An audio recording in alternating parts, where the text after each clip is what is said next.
Zoe Berkeley, yes, you can diagnose lupus with just a positive ANA and symptoms. Depends on which symptoms, but not just symptoms, also examination findings. Depends. But yeah, it is possible depending on what's being present. Like off the top of my head, right? If you came in with a positive ANA, severe hair loss, classic photosensitive skin rash, swollen painful joints, right? Mouth sores, right? Like pleuritic chest pain, like you've got enough to probably say this is probably clinical lupus. Yes, what condition do you have? But methotrexate, Plaquenil, sulfasalazine,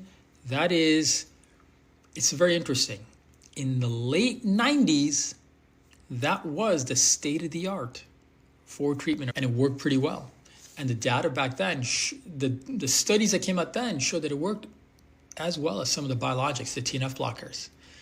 In America, you don't see that as a combination right now, unless someone has contraindications or failed other things.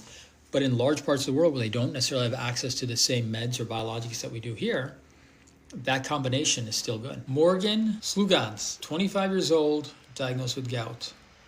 Can happen. Look, I do on occasion see young people with gout.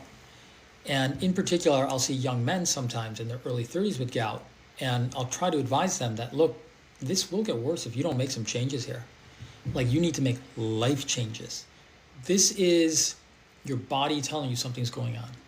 And especially in some of these guys who maybe their liver tests are slightly borderline, it's a sign that they're developing eventually metabolic syndrome, right? Metabolic syndrome is that combination of pre or diabetes, obesity, some hypertension, cholesterol, gout, and higher risk of heart disease.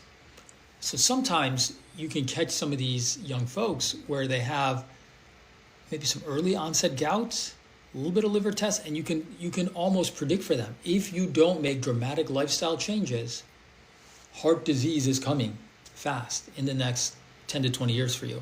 You're 30 years old, prevent that from happening. Make some changes now. Redneck guy, can you talk a little bit about gout? The meds seem a little tough. Gout, right, you're talking your crystals from uric acid are depositing into the joints. By the way, when you look under the microscope, they're literally needle-like crystals. It is a sharp-looking needle jamming into your joint. That's why it hurts so much. You need to be super good with diet, right? Minimizing or even avoiding red meat, shellfish, alcohol. And the medications are meant to lower your uric acid level. The traditional meds, allopurinol and Uloric, generally are well tolerated. There's another option called Krystexxa that you use. It's an IV infusion, will lower your uric acid level to completely zero almost. Will dissolve tophi, which is our clumps of crystals.